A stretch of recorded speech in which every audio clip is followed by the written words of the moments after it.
Assalamualaikum warahmatullahi wabarakatuh. Nama saya Wahyu Dwi Pamungkas, NIM D31202184, program studi D3 Manajemen Agribisnis. Pada kesempatan kali ini saya akan mempresentasikan tugas bahasa Indonesia berupa artikel ilmiah yang berjudul Dampak Pandemi COVID-19 terhadap Pertanian di Indonesia. Virus corona atau biasa kita kenal dengan COVID-19 mempunyai dampak yang sangat besar bagi kehidupan di dunia, terutama bagi perekonomian dunia. Sampai sekarang, dampak tersebut sangat dirasakan bagi negara-negara yang ada di dunia, terutama Indonesia sendiri. Penyebaran COVID-19 di Indonesia sampai saat ini masih belum bisa dikendalikan. Dengan adanya status bencana pandemi COVID-19, justru semakin meningkat karena belum ada penurunan kasus yang signifikan. Selain perekonomian negara, dampak lain juga sangat dirasakan pada bidang pertanian. Berdasarkan uraian tersebut, dapat dirumuskan permasalahan yaitu apa saja dampak positif dan negatif virus COVID-19 yang mempengaruhi sektor pertanian di Indonesia. Dan dengan adanya rumusan masalah tersebut, diharapkan dapat mendeskripsikan seberapa besar dampak positif dan negatif virus COVID-19 yang mempengaruhi sektor pertanian di Indonesia. Metode penelitian yang dipergunakan dalam penelitian ini adalah metode kualitatif dengan pendekatan library research. Penelitian kepustakaan, artinya penelitian menggunakan literatur kepustakaan, baik berupa buku, catatan, dokumen, jurnal, dan laporan hasil penelitian sebelumnya. Berdasarkan kajian pustaka yang telah dilakukan oleh penulis, ditemukan hasil bahwa pandemi COVID-19 memiliki dampak positif dan negatif terhadap pertanian. Dampak positif COVID-19 terhadap pertanian di Indonesia menurut Wiranti tahun 2020. Beliau menjelaskan bahwa bidang pertanian merupakan perekonomian paling tangguh pada saat pandemi COVID-19. Karena pada saat pandemi seperti ini, pertanian harus memproduksi sebanyak-banyaknya untuk ketahanan pangan dalam negeri, yang menjadi salah satu pencegahan COVID-19 yaitu ketersediaan pangan.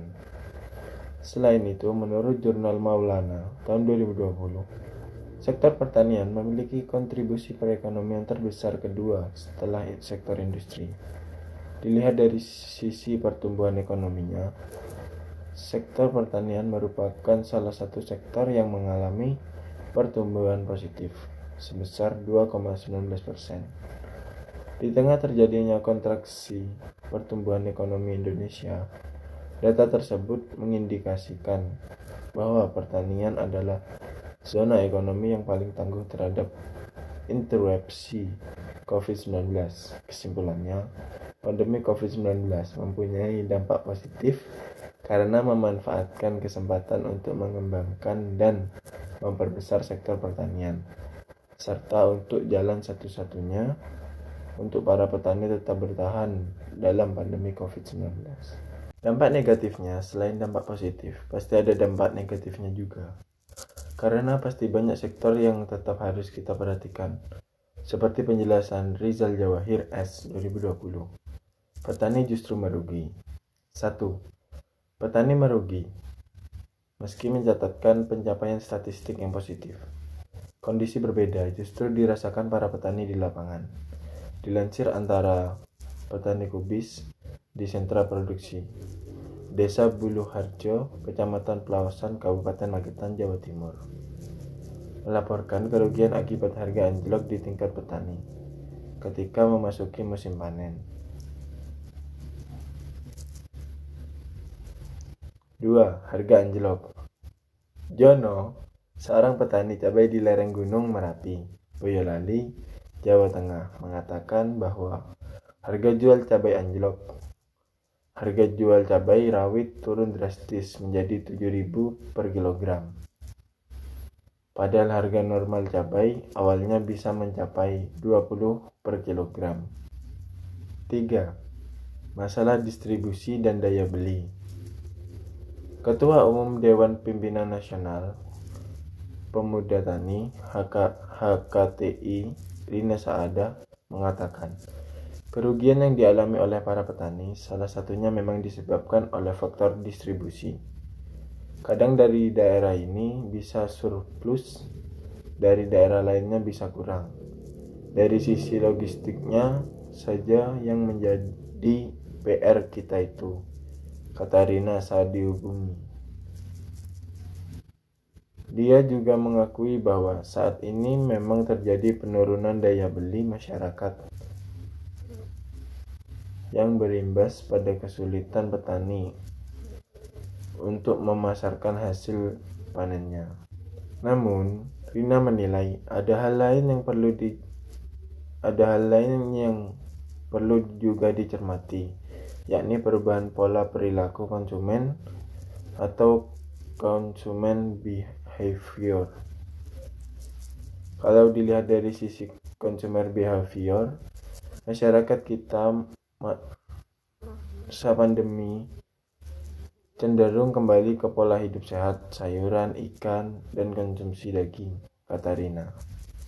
Sebagai salah satu solusi untuk menangani masalah distribusi, dia mengusulkan kepada pemerintah daerah untuk mengucurkan bantuan dalam bentuk pembelian produk-produk hasil panen petani dan kemudian disalurkan kepada masyarakat dalam bentuk bantuan sosial.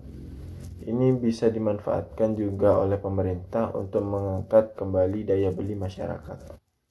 Kesimpulannya, selain dampak positif dalam bidang pertanian yang dibuktikan dengan meningkatnya ketahanan pangan selama COVID-19, ternyata terdapat beberapa dampak negatif yang dirasakan petani.